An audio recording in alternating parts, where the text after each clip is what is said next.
Doors without hinges, rooms without occupants, corridors without skirting boards. The labyrinth is a riddle with no answer. 6 warriors gather in matching tracksuits. The men, brash, chests at the ready. The women, spunky and full of spunk.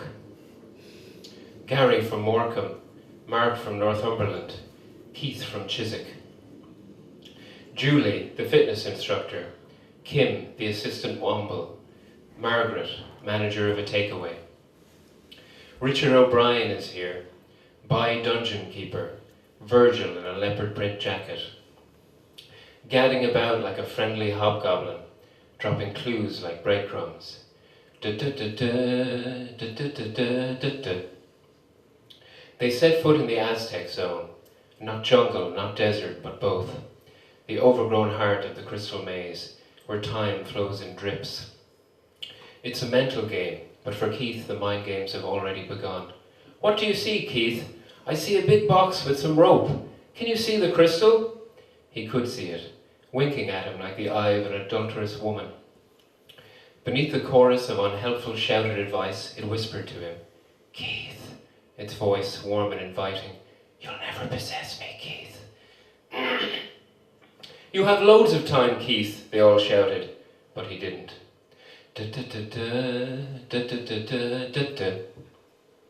They climbed down a long, filthy pipe to the industrial zone. Asbestos, heavy metal and grease contaminate everything except the crystals. Some say they are the souls of those who never escaped the maze, crystallized. Others that they are the excrement of some great glass bird kept prisoner somewhere. It doesn't matter. Crystals mean time in the dome. They are hope in solid form.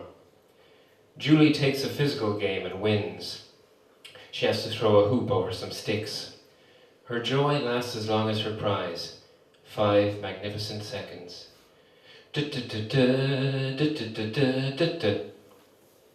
move into the medieval zone, also the O'Brien ancestral home.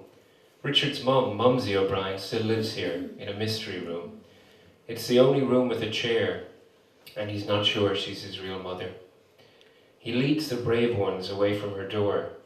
The shock of being on Channel 4 would kill her, and he needs her to iron his jackets.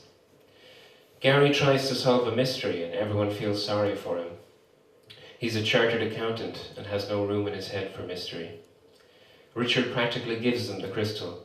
He has mercy in him now that Mumsy is near.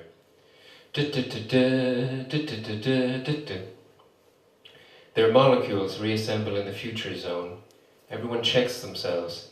They can feel that part of them is gone now. The maze will use the extra mass to add to itself. Net ladders extending like the roots of an evil tree to Surrey city centre. It's Kim's turn to do a skill game, but her only real skill is for self-sabotage. She's a child at the fair.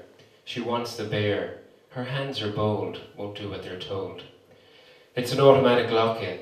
The door slams on her dreams. We'll win it for you, Kim. She has a man's haircut, but she is still a woman, and she blames herself. To enter the crystal dome is to be impaled with the spear that pierced Christ. It is to be the chewy bubblegum centre of the object of all worldly desire. They hold to each other tightly, as if afraid the floor fans will rip them asunder. Gary, Mark, Keith, Julie, not Kim, she was locked in, and Margaret. Warriors all. All roads are part of the maze. Weary travellers, find your way here to the dome. Richard's whistle shatters their reverie, snapping the cable on the glass elevator. Gold and silver tokens cut the air like shrapnel, capitalism blown to bits. Their hands peck the air like stupid birds, posting tokens like an enraged postman Pat.